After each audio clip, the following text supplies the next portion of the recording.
This is the I Read Comic Books podcast. I'm Tia, your host for this special edition Minisode.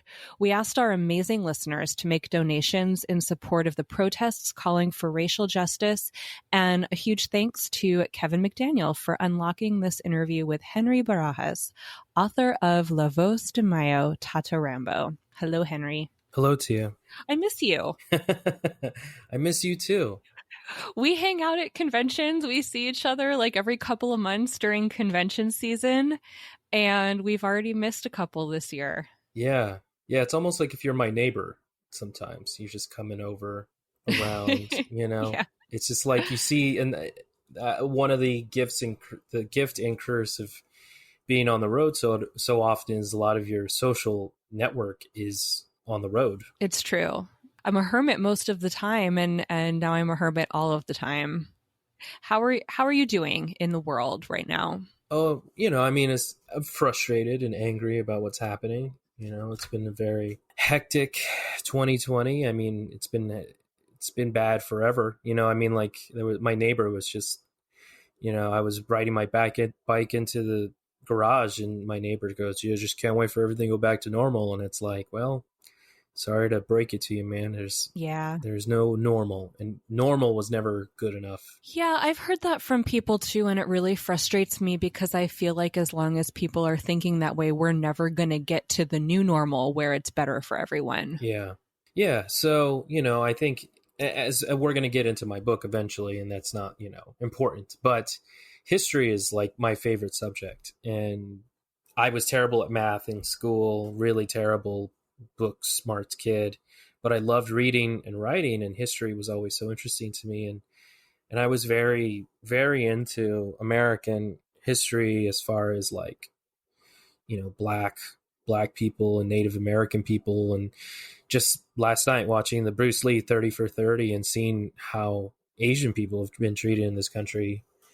And it's like, I'm always thinking about these things. And then now everyone's starting to talk about it.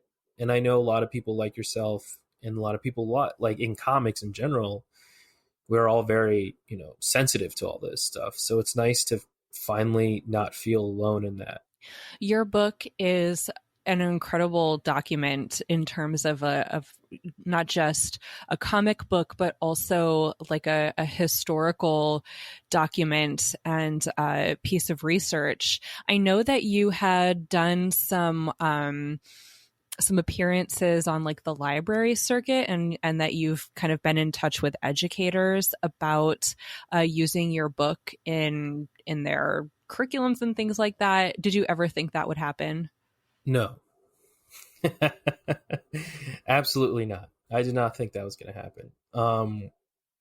Just to catch everybody up, Voz De M.A.Y.O, Tata Rambo, it stands for La Voz is the voice, and M.A.Y.O stands for Mexican American Yaqui Others, an organization my great-grandfather co-founded with Native Americans, Pascua Yaqui natives, and he had worked with his community to build roads, in their community, to have trash collection picked up and on a weekly basis, help the tribe gain electricity and plumbing, running water back in just as early as 1960, 1970.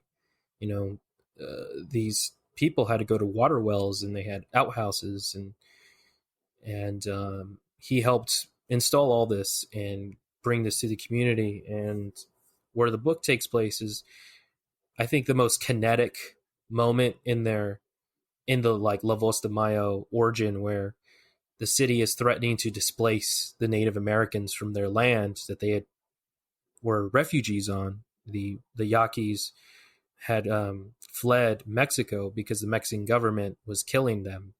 And when we celebrate Cinco de Mayo, we're celebrating that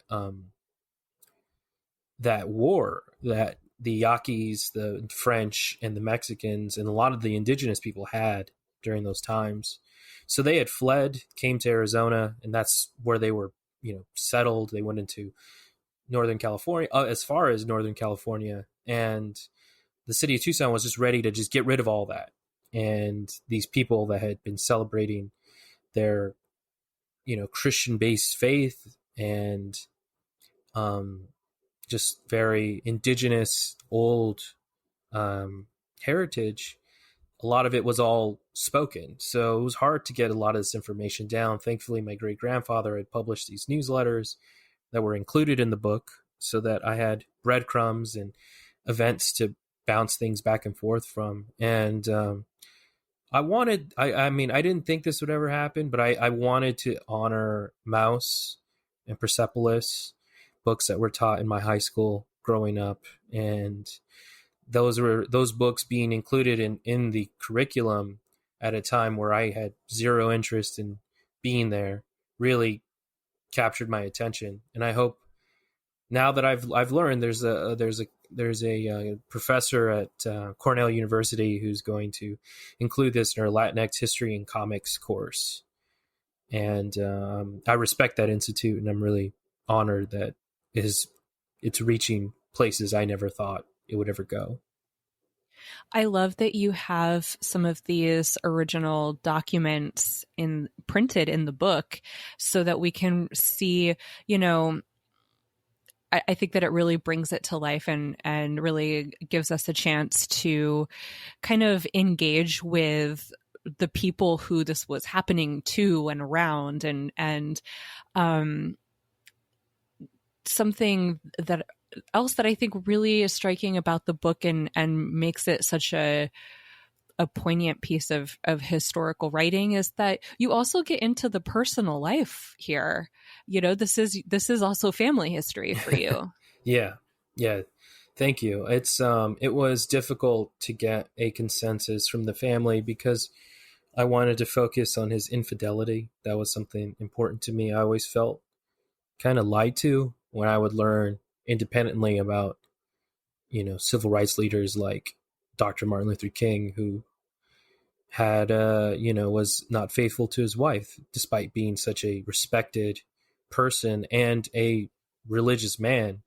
And, Right. Gandhi had slept with his 13-year-old cousin or, very young family member so he wouldn't be tested, So when you find these things out, I at least thought that these people were perfect and that they had done amazing things, and then feeling a little bit cheated after learning some more about these people. And then just remembering, these people are human. I mean, we all have done and said things that we regret. And I thought in this Me Too, I mean, it was while I was writing this in 2015, 2016, the Me Too era was really ramping up and just beginning and becoming something that everyone had to talk about no matter what. And I felt that it would have been, I feel like we need to have these conversations, especially with people like myself who identify as cis male and have these expectations of being a certain kind of guy growing up. I was always teased for not being disrespectful to girls or being very forward with women, and being given this weird, excuse my language, but rapey advice from all my friends to treat the opposite sex. And I had never felt comfortable with that. And I feel like I had learned a lot through comics and superhero comics specifically to how to treat everybody, and with respect. And then also for my great grandmother and my mother, they always told me, they'd always point out horrible things that the men that my family were doing and say, you see that, don't do that. And I think they felt like they had a chance that helped me be a better guy. And Ramon was a good man. He was an amazing person. He helped introduce contraceptives to the community with the help of co-founding the El Rio Clinic, which is still a major health institution in Tucson, Arizona, that helps Native Americans and poor folks. And I can point to a million things that he's done. And it was important for me to show a human aspect to him, and let people see people being perfect, because I feel like we never get to fail, and that's a huge problem in our society. Yeah, I sometimes worry now, especially that everything is online, if people feel like, well, I've already screwed up, so I guess I can't do anything good, in some way. But something that I really like about this story is not only do you, tell the whole story of this, imperfect person who has their faults just as much as they have their strengths, but also I love how much this is like, it's just change on a local level that kind of ripples out in time and space as something important. And I think that there's also a sense that a lot of people have of these problems just being too big for them to tackle. So something I love about the story is that, it's like the beginning of it is just tackling a local problem, right? Yeah, right. Yeah, and that's, I think, like, I never went to college, so I always had to go local.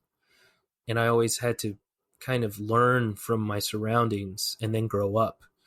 And the interesting thing about that time period that my great grandfather was in was that he was a World War II veteran, and he was a Mexican American, and he was respected for his service, and he commanded a certain sense of respect from people that translated to the local government with the mayor and with Senator uh, Morris Udall, or Congressman, excuse me, Congressman Udall. And I think a lot of people forget that, or at least, at least I think a lot of people don't really consider the local impact that they can have and how much it really directly affects them and the people around them. And without the work that my great grandfather did with Udall and the tribe and the Mexican migrants in that area, who knows what kind of city it would be today without the amazing spirit that the Yaqui people bring. And a lot of the and unfortunately, I've heard as from people that I know that have read the book or that have just reached out, that a lot of tribes were just stamped out and killed off, and a lot of that information was all verbal. And it was important for me to recognize Native Americans and how important they are to our to our time with the United States, and the United States having such a horrible history with its indigenous people. And Morris K. Udall was a Republican and a Mormon, and he had this amazing respect, and he had this sense of urgency to help indigenous people, and he'll forever be remembered for that. Yeah, I mean, going back to what we were saying just a minute ago, people contain multitudes. They can be complicated, and Right. I if I can go back to something that you said, and you've mentioned it in the book too, that a lot of these stories and histories are an oral tradition. They're not written in the same way that Western history is written down and passed on. And so when you're gathering these histories and compiling them and putting them into a book, how were you what was the translation process like for you from an oral medium to a written one? And was comics a way to kind of help mitigate that? Because it can be a really jarring translation sometimes. Yeah. No. Originally, this was supposed to be a biography that I was writing out, because I was a journalist. A working journalist at the time. And then John Lewis's March came out, and that gave me the inspiration and the push to take what I was trying to do and bring it to a visual medium. And it was difficult because I love history and I don't mind talking heads, but when I'm taking this to a medium that I love and respect and I know its potential, taking that moment, and I think the moment that they went, that my great grandfather and the Yaquis and the Mexican Americans and the migrants, where they all went to downtown Tucson for the first time. A lot of those, and some of the people that I had spoke to that had been alive, that were there, like Rosie Jimenez, she said it was the first time she ever left that area. And it was like, and it was for a lot of those people, they had never been to the city, and taking, this fish out of water and demanding that they fight for their land was so beautiful to me. And I knew that that was going to be the most interesting visual part of all this, because a lot of this is just, it's not as they didn't have to protest as much until this point. And I wanted to show that fight. And that was the fun part. And, without Jay Gonzo, the artist, and Bernardo Brice, the letter artist, and Claire Napier, my editor on the series, they were able to help me tell that story in a way that I'm very proud of now. How did you assemble your creative team? So I work with Top Cow Productions, and Matt Hawkins was interested in what I was doing, and he asked to look at my overall, what I had, which was a script. Didn't really have a pitch necessarily, because I didn't want to pitch this to anybody. I was just going to do it. And I told him what I was doing, and he liked it, and he had suggested that I work with Jay Gonzo. And Jay Gonzo is someone I had known from the Arizona comic circuit. And thankfully, he carved out the time, and Top Cow was gracious enough to help pay for some pages so we can kickstart the series, so that all my goal was to get my creative team paid.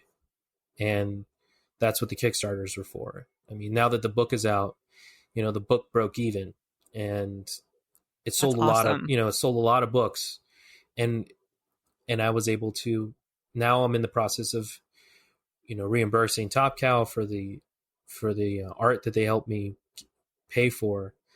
But I didn't want to owe the people who made the book. So I also worked on Where We Live. It was a anthology to benefit mass shooting survivors for the Las Vegas Route 91 Las Vegas charity, and that was through Wendy Wright and J.H. Williams III.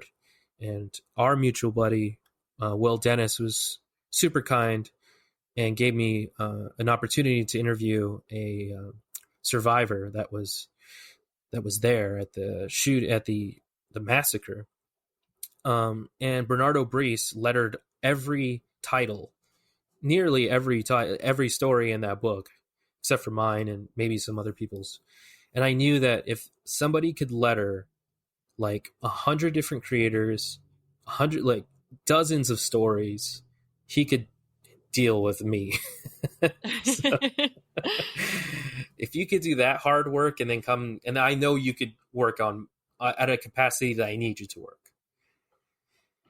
And Claire Napier is like a friend and has always had such a huge opinion on the internet, and I value how she sees comics. And I wanted somebody that was completely removed from all this, someone who could totally take themselves out and not see this as an important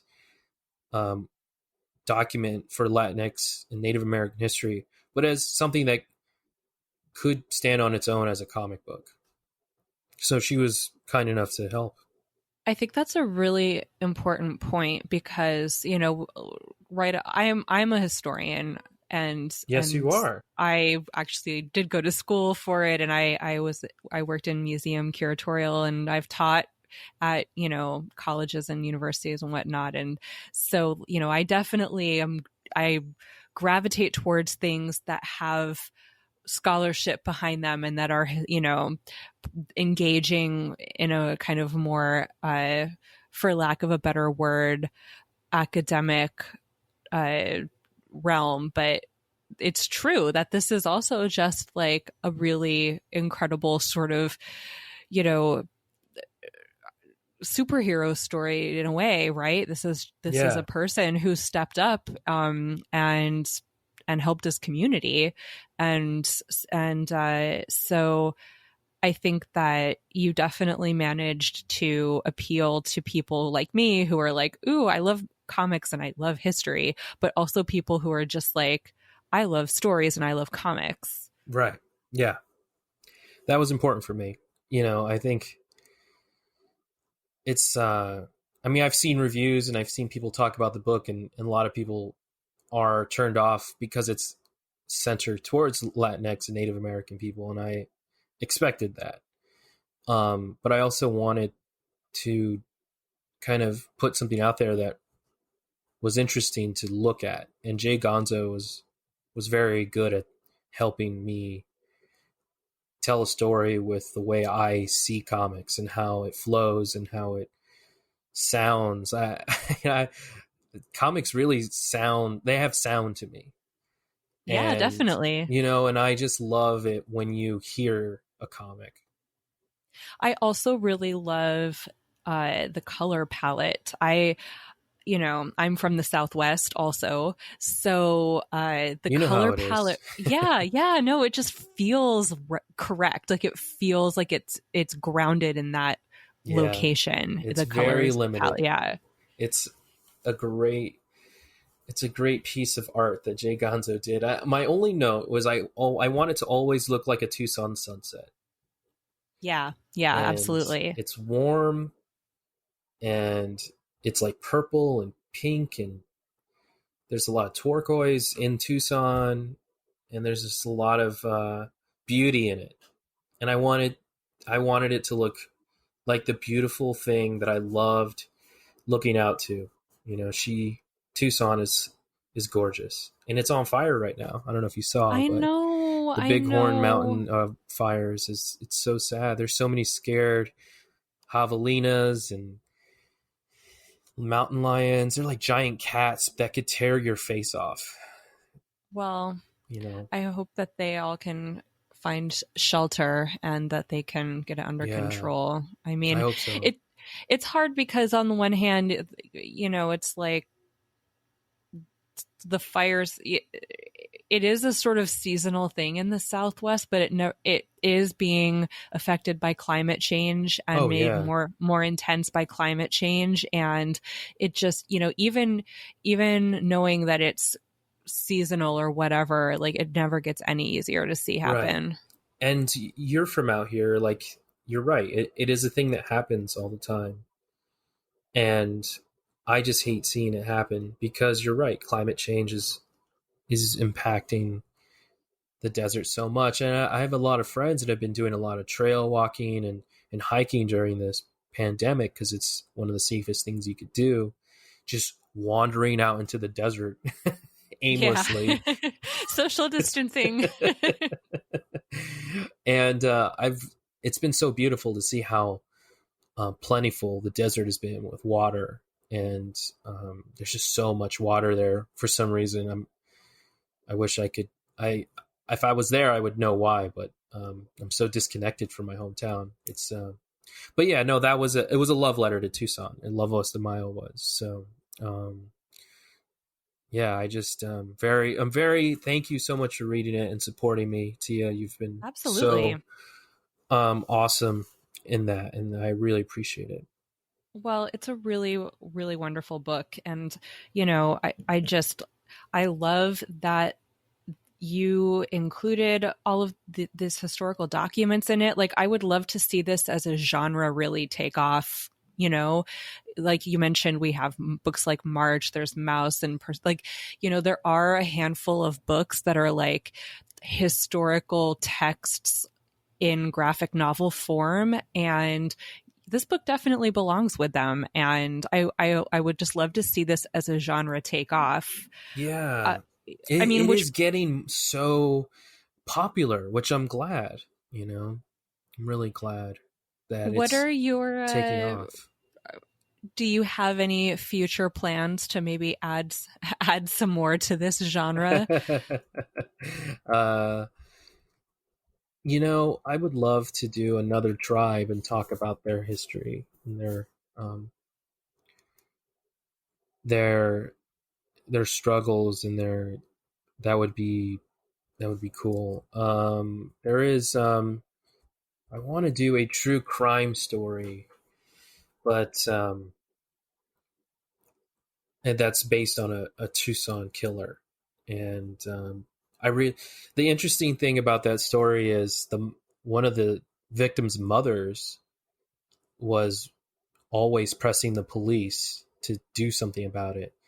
And they dismissed her, saying that girls run away all the time during this time of year. Like they just did. The Tucson Police Department did not care that this woman's daughter just up and disappeared in a like Leave It to Beaver small town like Tucson. That kind of stuff doesn't happen. And he eventually got caught. And there's the way this guy is painted. He's like this very charismatic guy, and all the victims are basically faceless, and they're all women. So it'd be nice to retell this guy's story, but really paint the terrible picture of him. I would love to see you usher in this, I don't know, genre of like local journalists uncovering these stories and putting them out into the world in comic form. I feel like, you know, that's fun. We've got to get you an editor-in-chief job at that publisher. Yeah, I know. There's so many new publishers popping up. I feel like I'm late to the game. Well, you've been busy writing. Yeah. And you put yourself in this book, which I love that sort of break in the fourth wall. I'm a narcissist. Do you think that how would it make a story different that you would write about, say, this Tucson killer if you didn't have the personal connection and you weren't, you know, putting yourself in the story? Or would you put yourself in the story as like, this is me, I'm the journalist uncovering this mystery? Yeah, that's an interesting question that no one's ever asked me.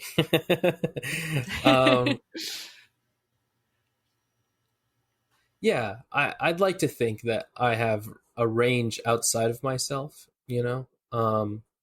With the killer story, I've had some ideas on how I want to present it. And people keep asking, why am I not putting myself in the comic? Maybe that's my thing. Maybe I just write. I don't know. I as someone who's been inspired by so many underground 80s cartoonists where they are in their books, I think that's where I like to live. And I like to see that in my comics I consume. Well, you will definitely have to keep us updated because we would love to read more from you, and we would love to have you back on the show sometime. So I love listening. I love catching you on